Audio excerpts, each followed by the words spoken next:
welcome to Plain Talk. My name is Christopher Ram. Thank you for joining me this evening. Exceptionally, Plain Talk is being broadcast and recorded on a Thursday evening, June 1. So we're getting to the end of the first half of the year. Thank you for, as I said, for joining me as I discuss with my guest, Mr. Malcolm Freitas, the issue of local government elections. Over the past several weeks, there has been serious, tragic distraction,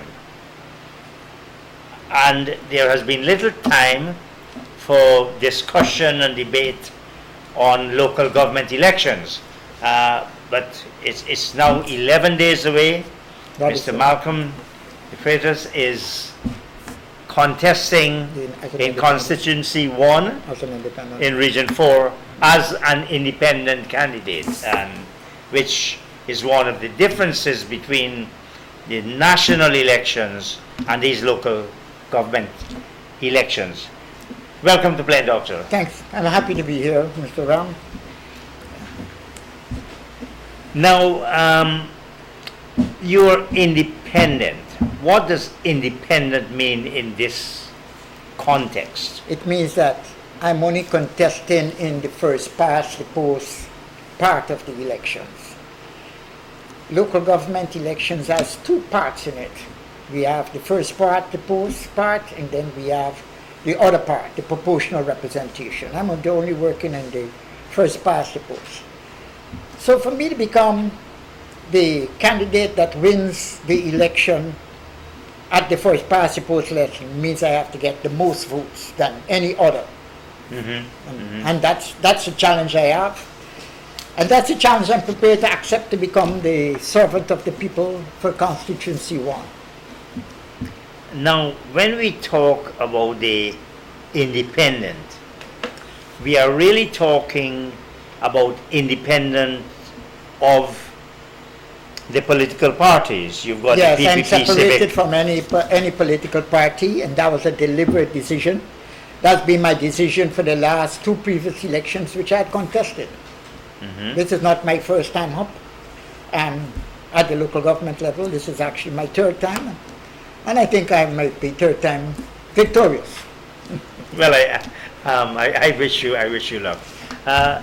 No, not the luck, the votes. Yeah. What Obama said, just vote.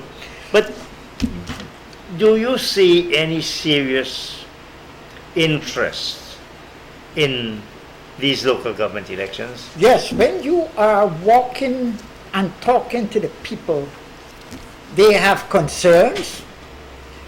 I have to say sometimes I say, well, that's really a national problem. We can't deal with little local government elections.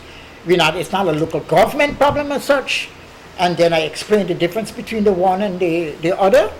And I think about the things what the local government has to do, the community function things that the local government is supposed to be expressing. And I speak on those things. And I say, but the things that I'm proffering ideas that will help us. My constituency floods.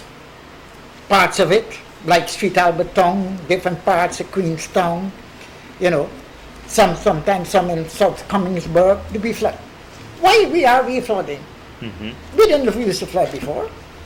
We flooded because simply the trenches, like Church Street Trench, Lamaha Street Trench, basically in our constituency, there's another trench too. There are actually two other trenches. Well, let's deal with the trenches that has the most population. Church Street Trench. Church Street Trench is about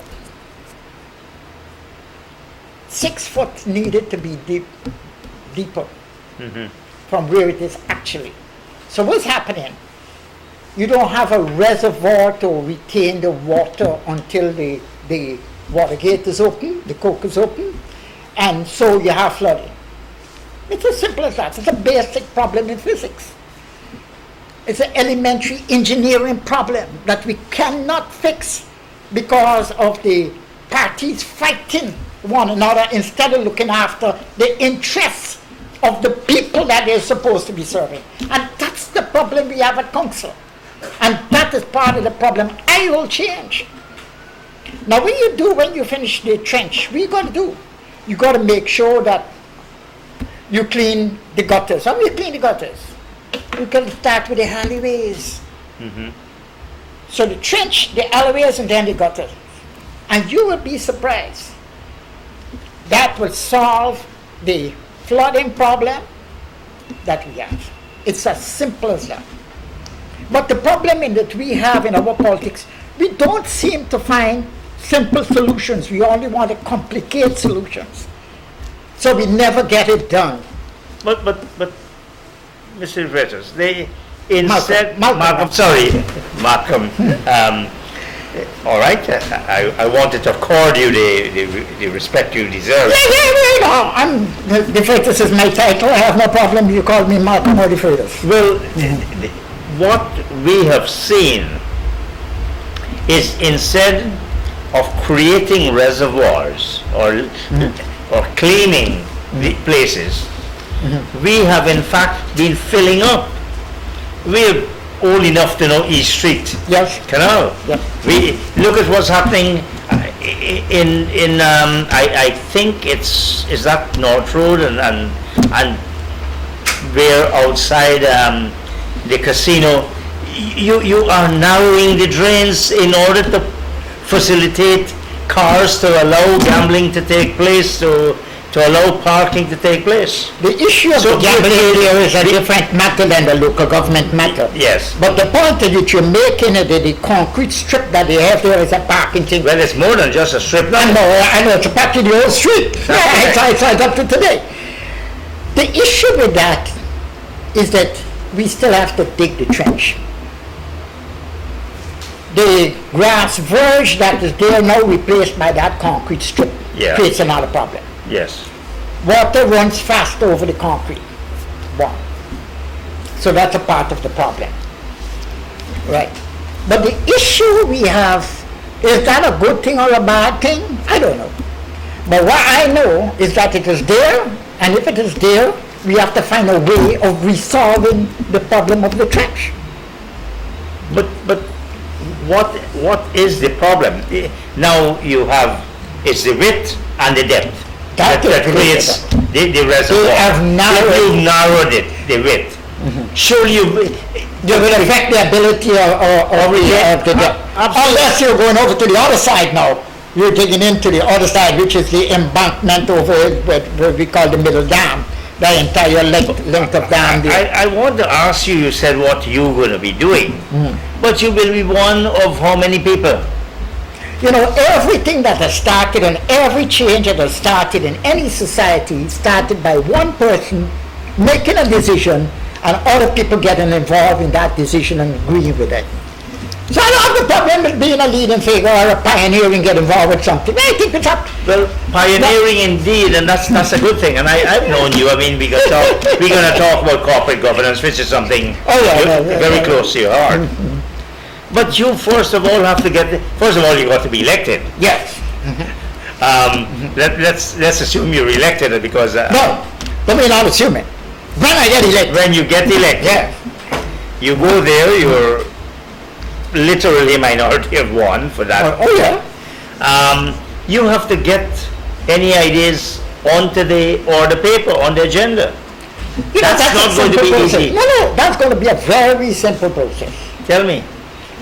Much of the things that I'm trying to do for our constituency also has to be done for other constituencies. Yes. And that we also there are going to be a similarity in desire to make sure that we get a better, more effectively run city.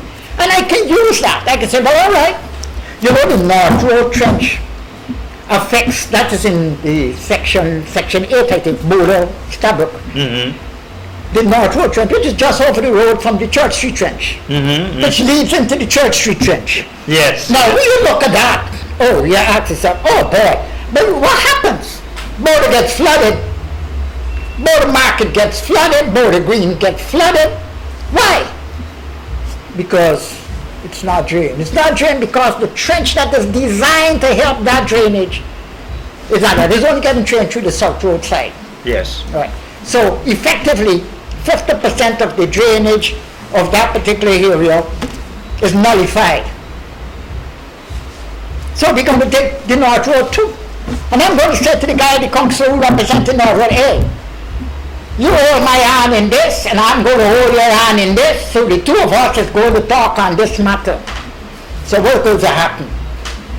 And the guy from the penitence, who was the Charleston area, was the Sussex Street problem, said, hey, we want Sussex Street digging too.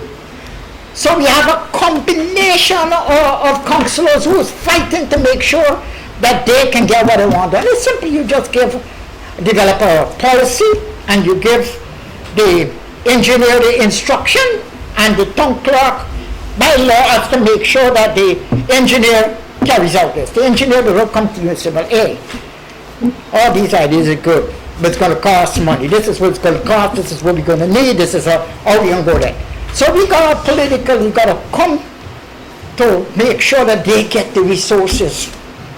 We have been starving the city engineers department from the necessary resources he needs. So how do you get these resources? The government is not. No, Government is willing to help. It's simple. Let me hear you. We have to have effective management. I am of the personal opinion about 15% of the income that comes to the city is wasted. Only 15? No. There's a lot of competence has started to happen. Because people are now looking at things in a far much more professional way. And I pay regard to the professionals at the city hall. There are professionals there. There are people who are concerned, working with the city, who wants to make the city work effectively. And I respect that. But there are others who don't. So what has prevented them over the decades? The political infighting between the major parties who have council power at the table. But that's not going to change now, is it? No, yes, it's going to change. You know what? You got people like me, and when you get to the council, it's got to change. Because now you got to deal with I don't have no loyalty to a political group. Hey, how many people you want me put on the road marching for look after this thing? I've been out my constituency. Hey, we're going to block Regent Street, and we're going to front of the mayor's office, and as if I'm not elected mayor, who knows? Right? Because I might be a better compromise candidate than any. Who knows? No life is like this. No life is like this. They say, well, hey, that guy, you know, we heard about him, we know him, city council know me. I listen to many of the debates. And sometimes you ask yourself, are these people speaking the same language? What is the issue on the table? And when you look at what is the issue on the top table, nobody is particularly dealing with that issue. And that's the problem we have. We don't have a complicated city, but we are not doing the simple things very effectively, and that is the problem. If we are doing the simple things very effectively, most of the problems are resolved. We have a wonderfully designed city, but we have not maintained it. And now when you have a problem over me, you have a problem with damages the road. What happened? Man drives a car, boop! Guy coming on a motorbike, boop! He fall, knock his head, he dies. Do you know how many people were killed in this country in the last 4 or 5 years because of holes in the road? But Malcolm, where is this money going to come from? Let me tell you something. You mentioned drainage, but you just mentioned another one. No. What about the garbage collection, all these potholes? Yeah. Let me hear you was all those. You have to ask yourself the question. You see, I find the garbage situation in our city very dynamic. The city itself used to clear garbage. One. They used to go in your yard and take out the garbage drum and do it. Then there was a change in policy where you had to put out the drum, and the city cleared out. For some strange reason, because they were not looking after the maintenance values in relation to the equipment, etc., we gone now in a little bit of private enterprise looking after a public service on behalf of the city that we are paying tremendous money for.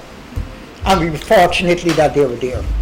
Because this city would have been stink if they were not there. So, But you gotta a lot watch of your people back. cannot afford to pay for that kind of garbage collection. No, but the point I'm making, I'm talking about this, the city paying for it, right? Now what happens? You have private enterprise doing the job that is a public job that should be done by the city, but the city outsources it. Now the moment you outsource something, two things happen. You might become a little bit more effective, I accept, but it costs you about 30 to 40% more. I think much more. Right, really I just do said much more. normal. So that's part of the savings right there. That entire block of money, more effectively used, solves that problem. So we have what you call negative savings. If I don't have to spend some money in this way, the amount of money that I'm not spending is a saving. That's true, Malcolm, but in order to do that, you need enough funds to buy trucks and to pay competitive wages and salaries in order to compete with the private sector. No, we're not. How you gonna do it? Oh, stop! You see, you're assuming that there's a competition. Well, you want to No, get them hold a out. moment, hold a moment. Let me That's why hear you you, have let to me- understand the nature of contract. There is a contract given to do certain specific. The contract has a timeline. So when it reaches that timeline, you go back. Well, now we will effectively deal with this area because we now have the resources to do it. And piece by piece by piece, you get it done. Where It's you just- going to get this money for capital expenditure, Malcolm? That's what I'm No, asking the you. problem is because we have not defined a budget effectively. You have to shape the budget which says, we call proportionality. 20% for administration. No, it shouldn't be more than 20%. 40% for engineering concepts, whatever the engineers got to do. And the other is for services. Good. Now, when you look at that, 40, 40, 20, that's 100% there. And I am saying to you tonight, Mr. Ram, I'm telling you this. If people see they are getting the services, they will pay. You know who pays? It is the people who have to pay the little monies that they have to pay. The people who have to pay the big monies, most of them don't pay. Why? Because they don't feel that they're getting the service. But if they feel they're getting the service, some of them will pay, and the others, we got to deal with them either by sanctions, court, or whatever. Right. You know, I hear you on these issues, and I wonder whether you're not being Naive. your word. I was just, but it's not this easy. We've had interim committees. We have the PPP control things for a long time. There's something that seems to be wrong with There the is. entire administration of the city. Well, it's And more with- than that. and It's with- more than that. You have to look at the influence of central government in relation to the capital and other cities. Good. Central government by law, legislation, has to pay specific sets of money to the city. This current administration has not done that. Effectively, the city loses in excess of $600 million that the city is entitled to from the central administration. How did you arrive at that number? It's in the law. No, how do you arrive at it? There was a calculation done. By whom? The former finance minister, Mr. Jordan. It But- was worked out, the entire phenomena, and it's embodied in the law. But then, That law has not been changed. It is still the law. but surely, if it was worked out by Finance Minister Winston Jordan, why didn't he pay it? Well, that is another question. He should have. As a matter of fact, I think, and I'm of the firm opinion of two things. Finance ministers have done disservice to the city. What about local No, I'm government not finished. I'm ministers? talking about local. It's a local government issue. Every 5 years, we are supposed to have a revaluation of property. The last time that was done was 1998. All the finance ministers since then has failed the law that they are supposed to adhere to. Now, what happened in the valuation? The valuation officers make an expression and they have a new value. How does that affect the amount of money I have to pay? Not necessarily. And that's what people don't know. Valuation of itself may reduce the amount of money you have to pay to the city. Why? Because the city is so designed to work. There is a rate. It is the rate that is effective there. So we have one rate for commercial, one rate for industrial, one rate for institutional, in which the government is supposed to be paying for all the properties that the government have in the city, and they don't pay, right? So you have an institutional frame money that's supposed to be coming from the government, the central government, and you don't get that. So you're talking about maybe another $400 million in the year. So you could effectively say central government robs city government of $1 billion every year. Let me repeat it. Central government robs the city of about $1 billion every year. $1 billion minimum.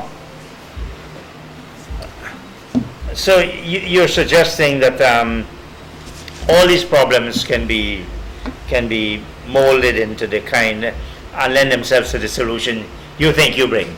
Yes, I think so. It's a holistic situation. Now, quite frankly, one is unclear what the opposition PNCR's position in local government elections are going to be.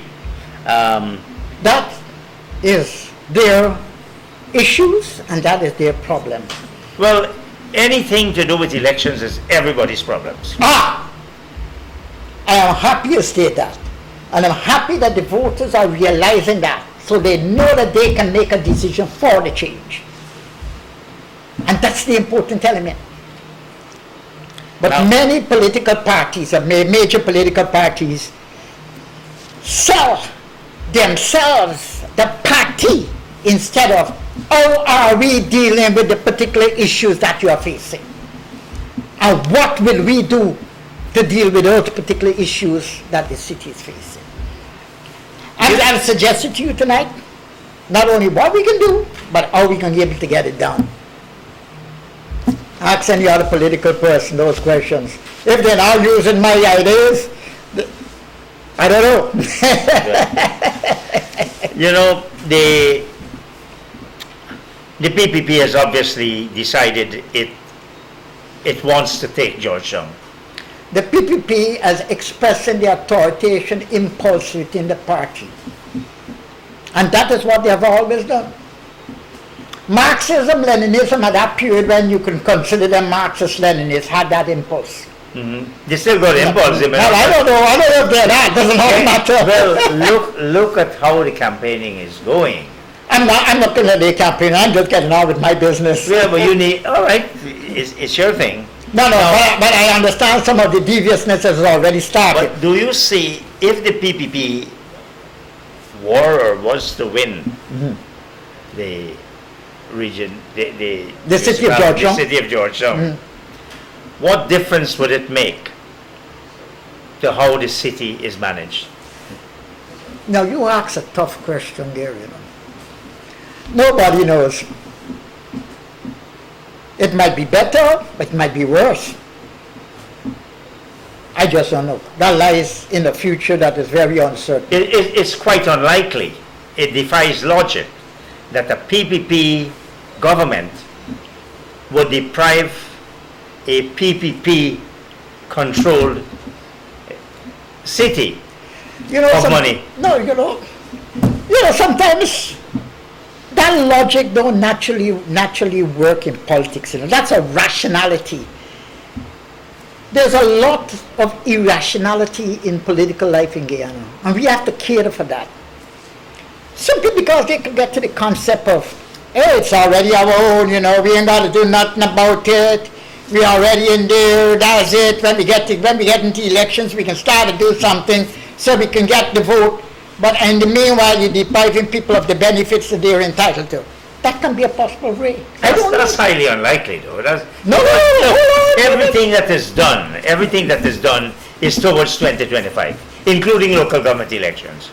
That goes without saying. Yeah. But 2025 could be a very interesting year. All right. Now, At the national political, it could be a very interesting let year. us say there is a hung council in terms. Now, that council. You got 7-1 and I'm the one. Well, Let's say that's the case. You have to vote for a mayor.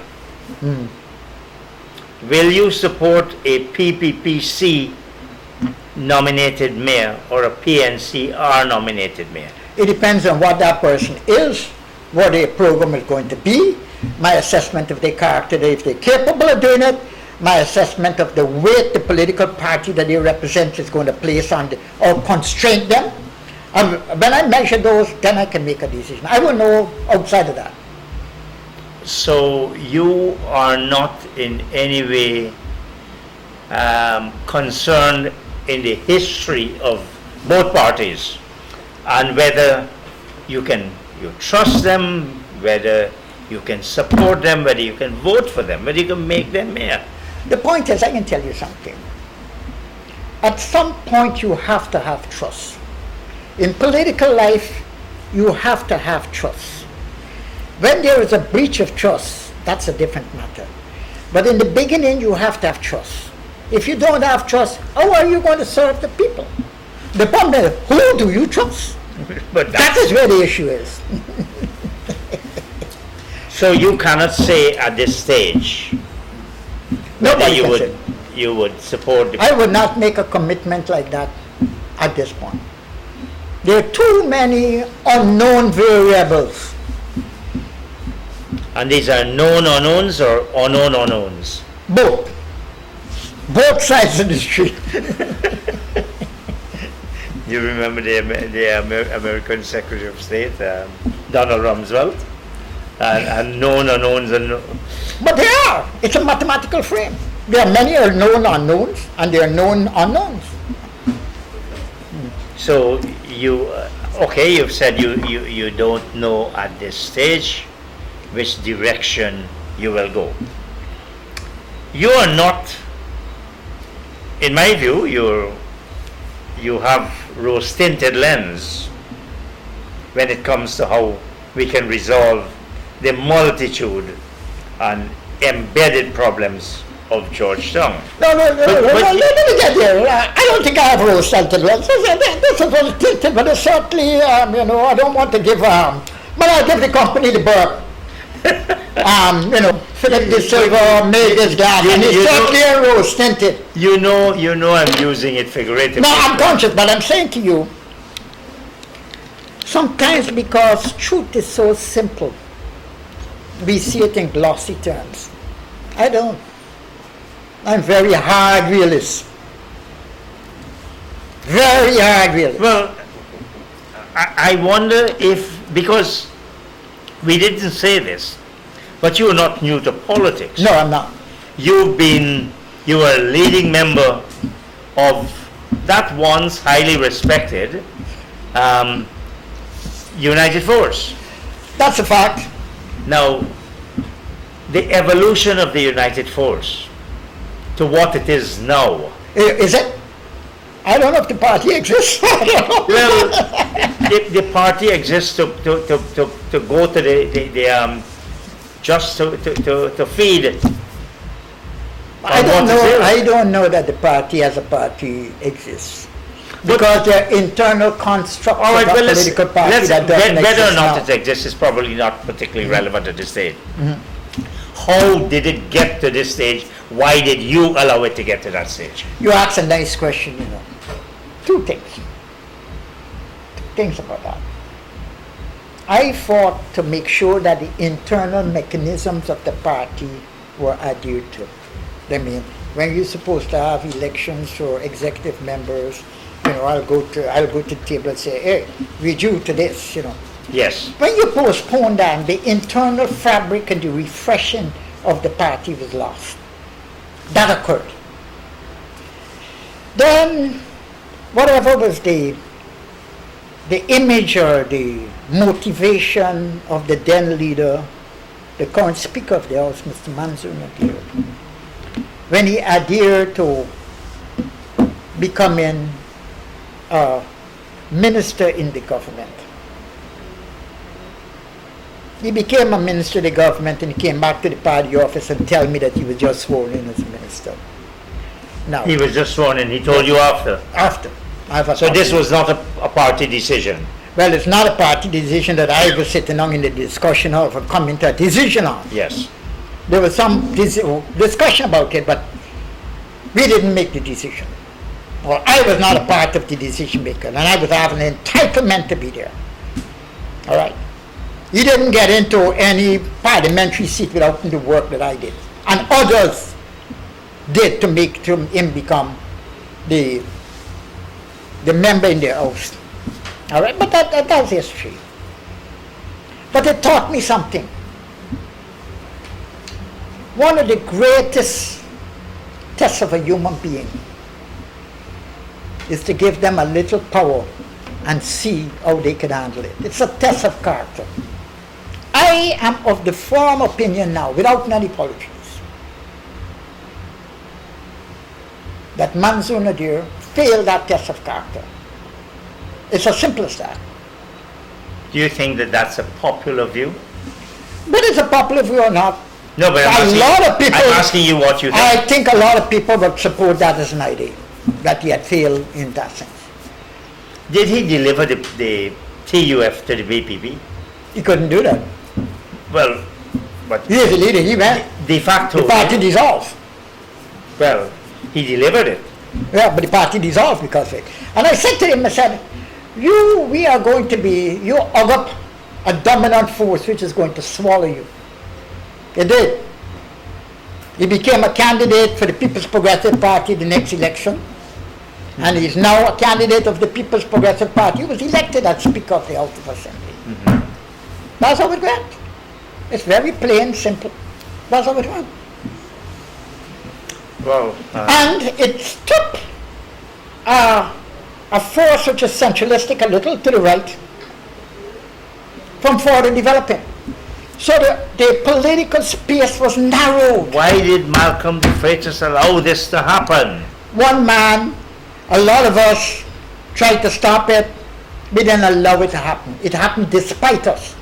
That's why we had the flag up, black flag flying on the mast of the thing. Another person did that. We had some people who walk away from the party, because the party could not exist in this turmoil. You are embodying an entire concept which opposes the principles and the philosophy of the party. And you are adhering to that. So there was an internal contradiction that worked out in our way. But life is like that, So the party doesn't exist anymore. as far as I'm aware. And I can tell you why. Last national election, the party did not feel a slate. The previous election, we had Ms. Lowe, who before the election joined the other group, the Alliance That was for after, Change. yeah? Yeah. She was one time joined the Alliance. That was before. Yes. Now I do not know if there is a party. I don't know if there's a party place. I don't know if they listen, if they adhere to the structure, but they certainly is not contesting an election. But Political parties exist as a vehicle to contest elections. But Malcolm, this must undermine people's confidence about political parties and politicians. Well, It's a craven kind of behavior in which the leadership of the TUF The leader, engage in, the leader. or the leader of the then leader. that is so disgraceful. I cannot say that it's disgraceful. Well, it's not It's a great. fact. Is it graceful? It is not graceful. Well, But I have to be courteous. You know, it's just my element of courtesy, right? I have said at the public meeting in Durban Street Lodge that I was apologizing to the nation to allowing Mansour Nadir to get to the power functions he got. I was right in the way about 13 years of my political life when I did that. And I did it. Because it was a truthful thing to say. Right. That happens.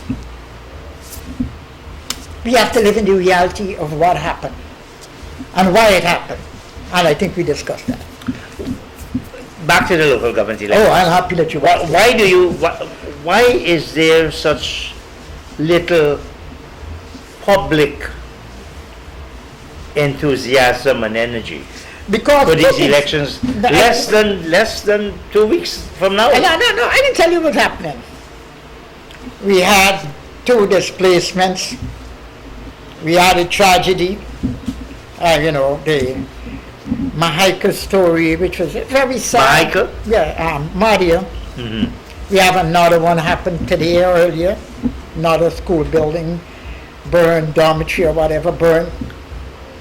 So we having these unusual occurrences happening at these times,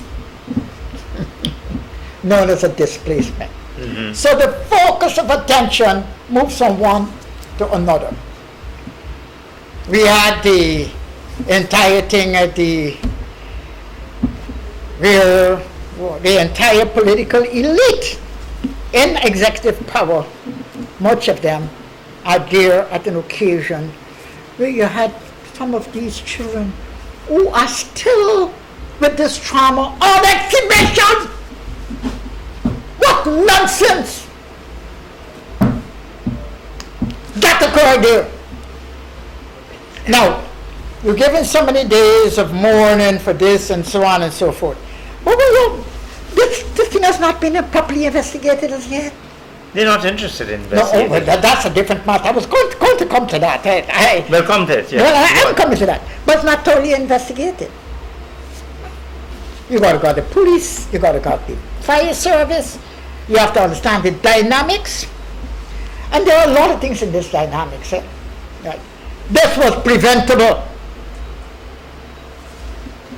But it was not prevented. Well, do you see this fire? And just, you're talking about the police. They've charged a 15-year-old girl, hopefully thinking maybe, naively, that that's going to be the end of the matter. But Impossible. It cannot be the end of the matter. Did that tragedy, and one of the worst we've had, in terms of loss of lives, that fire was the biggest fire we've ever had. Loss of lives. We had 1945 fire, etc., but that's loss of property. Now, do you see that tragedy as having been, as posing an opportunity for the government? For example, the president, apart from that event, we saw that there was a dinner for the family at State House. Now, to me, that is so distasteful. And it's the president yes, he is supposed to be to lead the nation in terms of His office demands performance, that of it. The office demands but that not of to exploit it Well, for political benefits. do you On think, the other hand, do you think they could have stopped doing that? The No. People's Progressive Party could have stopped themselves from trying to gain political benefits from something like that? well, you know, Malcolm, there is a line that most human beings will not We are cross. talking about a moralistic position. You have Well, the you question ask- the well, I'm question you're implying there. Does the PPP have moral power in the way they administer Well, matters the of PPP state? is not one person. You have the. I'm talking the entire group, Yeah, the the entire minister. executive, whatever. You have the social, the children. But the entire PPP seem to be engaged in that horrible exercise. I can't- Adumanayana. No, I can't say that it's the entire PPP, let me say. Have you heard a the single lead- voice coming out of the Oh, PPP? yeah, no. You have? No matter, privately, I have heard. At least 3 voices. Now, the point we have in there, this occurred, the government of the state responded in this way, and some people would agree with it because they are members of the party, of their party, and some people would disagree with it because they are not members of that party, and maybe because they are members of it. The citizen who has no attachment to any political party is what we have as the moral force, because no political group is exercising moral force in this matter. And I find that sad. I find that the entire defeat of a political process, I think it's a negation of the development of political maturity. That is what I found out. Should, although we talk local government elections, you know, in politics everything is national and everything is local. Everything national is local. everything. Yes. Everything is everything. Why has the opposition not make why have they not made more fuss and a bigger issue out of this grave tragedy? Why has it not become a political issue?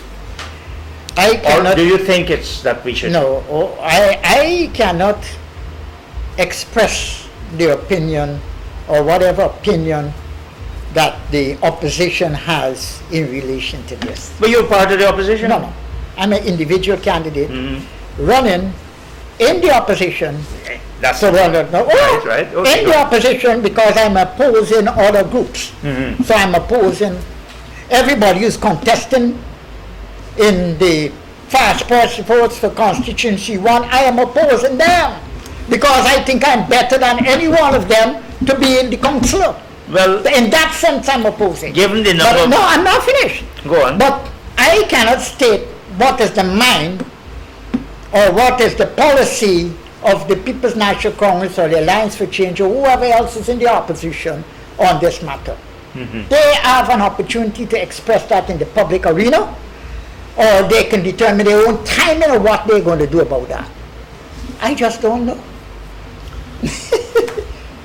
With what has happened, how the PPP has managed the public response to this, will that help the PPP or harm them? I cannot say, but what I can tell you, I'm asking you what you think. the People's Progressive Party has a powerful, an extremely powerful propaganda machinery, probably the best in the entire Caribbean in relation to that. You have to give them credit for that. But is it being used effectively for the betterment of the nation? We have to understand that when you're the government of the state, the administration of the state, at some point in something you have to look in a national interest way and not necessarily your own partisan political way. The People's Progressive Party has a difficulty in that. I am assuming. And there's good reason for me to assume that. Because you want to talk about the international flows of money and what happens with our money, we can talk about that and you'll be amazed at some of the things I would tell you. If you want to go down that line, let's go down that line if you want to. Go on, you speak. Now, look at it. We are fighting for a more United States dollars for our oil. United States dollars of itself has a problem that they're trying to resolve, and they think that they have resolved. They have not. Why? 2 reasons. One, the United States is not the only international reserve currency. One. The United States government started the problem in 1972 with Nixon, when he said it would have been a temporary removal from the gold standard. They have not gone back to the gold standard. One. So the measurement of money in relation to gold, which is a finite stuff, is not there. Gold price went up, The United States keep printing money all the time. We are undeveloped. The entire world is undeveloped, largely the undeveloped portions of the world, because the United States have printed so much of paper. Well, you calling it printed paper, and I know we're going into a different direction, but I am sure you ask 100 Guyanese, would you like some of this printed paper? And they would say, please. Yes. Give them another 3 or 4 months, they might have to use it for toilet paper. I think you're being... No. There is, I am saying to you, it has happened in the Weimar Republic in Germany. Mm-hmm. That's last century. This in the 1920s, 1930s. We had the same kind of problem in the Great Depression, 1929. It was for the same reason. The excess printing of money. But the conditions are very different. Oh, now. yes. You can But the manage. element of the excess printing No, is there. but you can still manage it. The question is whether you're having the kind of inflation rate where you take your money to the bank in a wheelbarrow. That happened in the Weimar Republic. It's happening in the same way in a different formation. Look at the stock market, the movement of certain stock through in the period. Why did that happen? That happened because credit capability came along, simply because they had more money printed and the money had to be utilized. Well, you know, So what happened there? Level of prices rise. yeah. That's the other part of the equation. But it And we're having some of that problem in Guyana today too. I The level of happen prices problem. to know you in another context. You take a very prominent role in as annual general meeting commercial banks. Oh yes. But a commercial bank itself helps to create the supply because money comes in, Yeah, yes. it's extended. Oh, yes. It goes. And I can tell you why they do that. Yes. Because they are allowed by the central bank. So much percentage of money we can fractionalize so that you don't have to have equivalent worth in relation to it. You have to have collateral worth, which is much time it's a expression of an opinion on the valuation of a property. So what we have there, we have in a bubble. We're having a bubble. So the first brick in that bubble is going to explode. Well, this bubble has been going on. Oh yes, bubbles have gone sometimes 3, 4 years, 10, 15 years, but it eventually bursts. No, you take a big position in terms of governance. Oh yes. Would you say there is a bubble in share prices in Guyana? Look at the yield you get, next to nothing. I wouldn't buy a share in Guyana. I've been selling some. I tell people to sell your shares. As a matter of fact, that might be a good economic. My economic reason about it is the depowerization in the United States dollar. So, But more than that, but that's the element I look at. and you have a gas key. I saw banks GIH shares move inexplicably. You know, share prices move based on fundamentals. Yes, share prices move because people express confidence and prepare to purchase it. No, it doesn't work that way in Ghana. A share price moves based on the last trade price. To some extent, yes. No, that's the rule. That's how Gasky operates. And, you know, given the prominent role you take in governance, I would hope that you would say something about this. I had a situation the other day where I had to tell a client, oh, you know, Bangladesh shares is 200 plus so much. And then the next couple of days, it's different. Nothing has happened. So, Bangladesh annual, the year end is September 30th. There's nothing that could have driven that but some crazy system for the determination of share price. you know, to some extent, you're making a lot of sense there. I didn't look at it, the irrationality in it. I have seen some of the explosion of share prices, and I know at some point it's going to break. So along the trajectory, I started to sell shares. Yeah, yeah. And I have no apologies about that. Right? Because in the finite argument, a company has a value. It has a book value. The difference between that book value and the purchasing price with shares is where investors make a dollar or whatever, Yes. because it's security asset and so on. But when that gets too large, something is wrong in the process. And at this point, something is definitely wrong in that process. We got one of the lowest yields anywhere. Oh, yeah. I don't know why people hold on to the shares, and you hear, oh, I had it since Well, no, 1957. some people will do that by habit, number one. They see it as an asset. It still is an asset. But they're sitting down on an asset that is not producing sufficient return to them. Well, you see, no. The person might have a different opinion on that. I am prepared to accept this return. I think it's a solid share, and regardless, I want to hold on to it. Now, I buy banks at 18 already. $18 is the last time I buy banks. $18. It's not selling at whatever. You're talking about No, I'm not talking Only about 18 in any recently. Good. No. It was not recently. Maybe about 12, 15 years. Yes, okay, good. Good.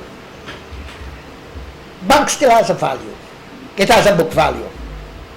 And in It's my a good mind- company, no question about it. No, it's a solid company. It's a mature company, but it's a solid company. They innovate in a lot of nice areas, and they do things to to attract people, and they have a great marketing and a great distribution frame, and it's a solid company. But the internal dynamics of internal economy is one thing. The dynamics of the external economy that affects that is another. And we in the world today have gotten problem with supply chain management. And that is going to increase in cost, which is going to eventually get down to the primary person, the customer. Good. And you and I are going to talk about governance private sector at some time. Yeah, let's go back to local government. Local government. What drove you, Malcolm, to putting your hat in the ring and saying, look, I will go into local government elections? And is this towards a situation where you might decide, come 2025, I've been such a successful campaigner at the local government level, I want to go into national politics. I've been in national politics before. So go back. No, hold on. At one time I was the representative of the opposition at BITCO. Yeah. That was the bauxite industry. I was known as the troublesome director. Why? Because I asked the funny questions. I hear you got a reputation as a troublesome shareholder as well. I don't have a problem with that. You suppose Is that a fair? No, I don't think it's a troublesome. It's a guy who's prepared to look after his interests and have voice and strength and ability to make the arguments. And I have no problem with that. Sure. And if you have disagreed with me, we can discuss that. Not you. I mean the chairman of the board, whoever it is. And I've enjoyed some of that. And they too, they come back and say, hey, Malcolm, some of the things you say I don't agree with, but some I agree with. I say, well, hold on to what you agree with. And that was it. Mm-hmm. But the ability of exchanging views, even pointedly, is sharpen both swords. Do you bring some of that, Malcolm, to local government? Oh yeah, you have to. You have to bring some of that to local government simply because you have to have the cut and thrust of dialogue, the cut and thrust of ideas, the cut and thrust in the argument of how do we resolve this problem. You see, my problem with the city, at the table, they do not recognize this is a problem that we need to solve. And then you have to give the directions of how it must go. The city council, as a council, sitting at the table, fails to do that. And that's the problem we have. And I'm going to make a major difference in that. I personally think... You're not leaving any room for not winning, are you? No, I don't think I will. I'm not winning? Not when it don't happen, I'm winning. I'm winning because I speak to people, I walk, I talk to people, I visit homes, I distribute my literature, and this program will help because people see, well, hey, this guy the only thing, but this guy's thinking a lot of areas is affecting us too. So this program will help. Well, I hope you will acknowledge Plain Talk when you do. Oh, well, I don't have a problem in plain talk or talk. I talk plainly all the time. I have no problem in talking plainly, and I'm happy that you named the show that. I don't have a problem with that. The issue we have in the cut and thrust of dialogue, and in this concept of the ability to trust. I don't have to trust you totally, but I got to trust you with, hey, we have agreed to this here, let's work and get that done. We disagree with that there, let's see how we can find a solution to that. And that's what politics is supposed to be. The adjustment of policy, the creation and adjustment of policy towards a design end. Do we have that in politics? Do you see the legislation, in other words, the governing framework, as conducive to effective management of the city? No, there's some adjustments will have to be made. Some major adjustment in 2801, 2802, 2803, 2804, 2805, 2806. And I think the others we can live with pro tem. But that is outside of the hands of local government. That's a parliament. That's central government. But you got to understand, creating effective force changes policy. The council, as a council, say to the party, hey, you're representing the group that I'm representing at council. To get council to work effectively, we need these amendments. Go for these amendments. Now, the government may agree with some or don't disagree with others. But you have force. They have some legislation need more than a majority vote. In Parliament, you can say, well, when you come to that, you're not going to get our support. So, you are the battle for us. And that's how bills get done, by adjustment and so on. Well, we've got 1 minute. And what I will do now is ask you, if you wish, turn to the camera and appeal to the voters. Well, I've been appealing to the voters of Constituency 1, who knows me. You can stop me anytime, not only during this campaign, as you have done before, but anytime you need to talk on any matter that you think has a political frame that you need my opinion on. I will stop, I will talk to you. I'm asking for your vote because of things that I've discussed here tonight. Not only the things I've discussed here tonight, but things that we have talked about before. Many of us have talked about it. Some of the ideas I expressed here today came from citizens living in that same area. I've got 3 good ideas. Up to yesterday, day before yesterday actually, somebody's asking me, why do we have electric wires overhead? You have 20 seconds left. I'm asking you to vote for me because I will be the best candidate. I'm willing to be your servant. I'm there to serve. You've heard some of the ideas I have, and some of the ideas I will progress with at the council when you vote for me on June the 12th. My symbol is the triangle, and my name is Malcolm de Freitas. I'm asking you to vote for me, and I will be a proper stewardship for the values that you express. Thank you. I don't think I could have done a better close to this exceptional Plain Talk, exceptional in the sense it's recorded on Thursday night. I want to thank you, Malcolm, thank you. Thank to you, wish Paul. you all the best. I want to thank the operators.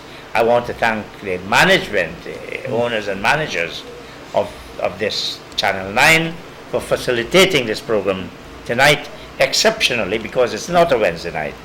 And I want to thank all Guyanese and to wish them a pleasant week and to say how much I look forward to seeing them in 1 week's time. Maybe we'll have a couple of the candidates from, not from the independent side, but from the political parties. We'll see how that goes. So thank you once again, and good night.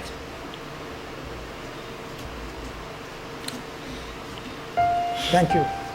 I think